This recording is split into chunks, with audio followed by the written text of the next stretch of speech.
जले पतितः बिन्दुः।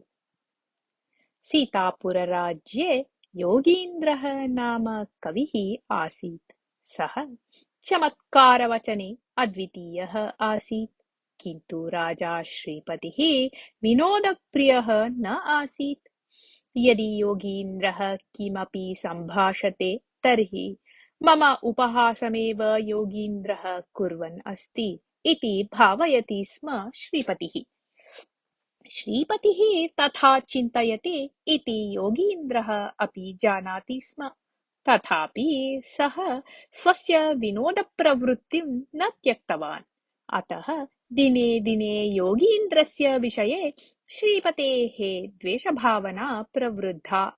सः योगीन्द्राय क्लेशं दातुं विभिन्नान् उपायान् चिन्तयति स्म।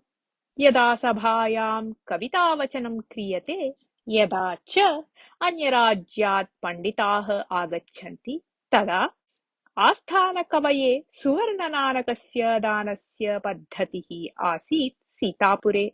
एतां पद्धतिं परित्यज्य श्रीपतिः योगीन्द्राय पुरस्कारस्य दानम् आरब्धवान्। एवं कुर्वन् श्रीपतिः वदति स्म, सामान्यजनानां कृते एतत् सर्वं दद्मः चेत् तस्य मूल्यम् अजानन्तः ते तस्य विक्रयणं कुर्वन्ति।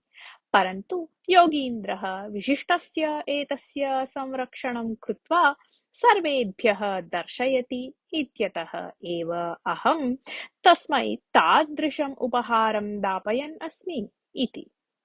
एवं वदन् श्रीपतिः योगीन्द्रेण पुरस्कारवस्तूनि विक्रेतुं यथा न शक्येत तथा करोति स्म।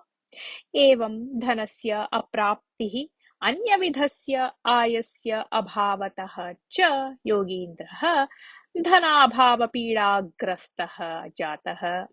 एतादृशे अवसरे ज्योतिषपुरराज्यात् विदुरः नाम पण्डितः आगत्य श्रीपतिं तोषितवान्। श्रीपतिः विदुरम् उद्दिश्य, भवान् यत् इच्छति तत् प्रार्थयतु इति उक्तवान्। देव, भवतः आस्थानकविः योगीन्द्रः अप्रतिमप्रतिभाशाली अस्ति। तस्य वाणी अस्माकं सभायामपि प्रतिध्वनिता भवतु इति अस्माकं महाराजस्य गजपतेः इच्छा अस्ति। अतः योगीन्द्रं मया सह प्रेषयतु इति निवेदयामि इति उक्तवान् विदुरः। तदा श्रीपतिः आश्चर्यं प्रकटयन् उक्तवान्, सर्वे भूमिं, नवरत्नानि, धनकनकवाहनादीनि च इच्छन्ति, किन्तु भवतः अपेक्षा तु विचित्रा अस्ति खलु। अस्तु, योगीन्द्रं भवता सह प्रेषयितुं मम विरोधः कोऽपि नास्ति। एतत् अतिरिच्य अपि किमपि प्रार्थयतु भवान् इति। विदुरः विनयेन श्रीपतिं नमस्कुर्वन् उक्तवान्, अस्माकं प्रभोः अनुग्रहेण मम कोऽपि क्लेशः नास्ति। अन्यराज्यात् धनस्य अपेक्षा कारणम् अस्माकं राज्यस्य गौरवाय न भवति। अतः धनस्वीकारविषये अनुरोधं मा करोतु कृपया इति। योगीन्द्रस्य अधुना धनस्य आवश्यकता अस्ति। विदुरेण सह गजपतेः आस्थानं प्रति एषः यदि गमिष्यति तर्हि तत्र निश्चयेन धनं प्रार्थयेत् एषः। तत् अस्माकं राज्यस्य गौरवाय न भवति इति विचिन्त्य श्रीपतिः विदुरम् उद्दिश्य, गजपतिः योगीन्द्रात् किम् अपेक्ष्यते इति पृष्टवान्। स्वामिन्, अस्माकं राज्ये विशेषतया कलाराधनं प्रचलत् अस्ति। प्रजाः सर्वाः सुखेन सन्ति। जनाः सर्वे निरोगिणः सन्ति। एतत् सर्वं दृष्ट्वा अस्माकं महाराजस्य श्लाघनं कृत्वा काव्यं लिखित्वा गायतु योगीन्द्रः इति गजपतेः अपेक्षा इति उक्तवान् विदुरः। योगीन्द्रः स्वाभिमानी मनुष्यः आसीत्। धनार्थं सः कमपि न श्लाघते स्म, न याचते स्म च। एषः विषयः श्रीपतिना ज्ञातः एव आसीत्।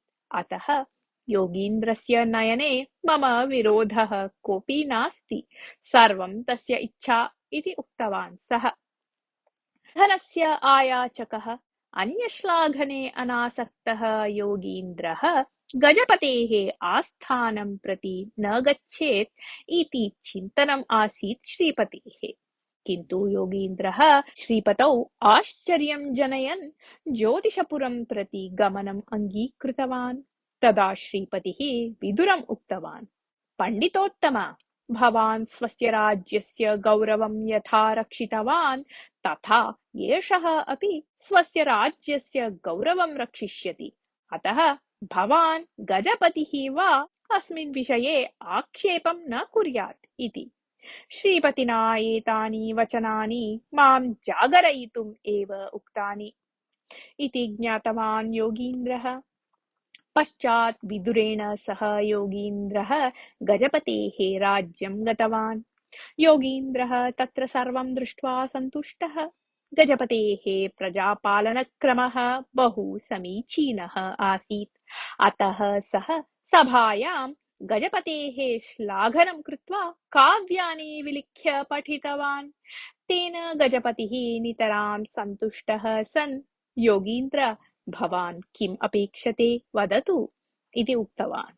प्रभो, पण्डितानाम् इच्छापूरणं भवतः धर्मः एव, परन्तु अपेक्षाकरणं कवेः न शोभते इति उक्तवान् योगीन्द्रः। गजपतिः योगीन्द्राय पीताम्बरवस्त्रैः सह कानिचन उत्तमौक्तिकानि अपि दत्त्वा उक्तवान्, यथाशक्ति अहं पुरस्कृतवान् अस्मि। भवतः विद्वत्तायाः अनुगुणं दातुं मम शक्तिः नास्ति, अहं क्षन्तव्यः इति। योगीन्द्रः तत् स्वीकृत्य सन्तोषेण स्वराज्यं प्रत्यागतवान्। सीतापुरं प्रति आगमनानन्तरं योगीन्द्रः श्रीपतिना मिलित्वा गजपतिना दत्तानि उपायनानि दर्शितवान्। उपायनस्य पादभागस्य विक्रयणेन एव योगीन्द्रस्य सन्ततिः अपि सुखेन जीवितुं शक्ष्यति इति ज्ञातवान् श्रीपतिः। अतः सः असूयाम् अनुभवन् विदुरः उक्तवान् यत् यदि अहं धनं स्वीकरोमि तर्हि मम राज्यस्य अपमाननं भवति इति। स्वराज्यस्य विषये तस्य कियत् गौरवम् अस्ति। भवान् तु गजपतिना दत्तं सर्वं स्वीकृत्य अस्माकम् आस्थानस्य गौरवं नाशितवान् अस्ति इति निष्ठुरतया उक्तवान्। तदा योगीन्द्रः उक्तवान्, देव, भवान् अन्यथा चिन्तयन् अस्ति। अहम् अस्माकं राज्यस्य कीर्तिं वर्धितवान्, न तु नाशितवान्। मादृशः कविः स्वस्य आस्थाने नास्ति इत्येव खलु सः मां स्वस्य आस्थानं प्रति आहूतवान् आसीत्। अतः अहं धन कनक वस्तुवाहनादिभ्यः अमूल्यवान् इत्येव तस्य अर्थः ननु। तस्मात् एव विदुरः किमपि मास्तु, योगीन्द्रं प्रेषयतु इति उक्तवान्। ज्योतिषपुरराज्ये मादृशः कविः कोऽपि नास्ति। यदि स्यात् तर्हि अहमपि अस्माकं राज्यं प्रति तम् आनेष्यम्। अतः मम तत्र गमनेन सर्वत्र अस्माकं राज्यस्य कीर्तिः प्रसृता इत्येव अहं भावयामि इति। अर्थात् अस्माकं राज्यस्य कीर्तिः भवदवलम्बिता एव इति भवतः आशयः खलु।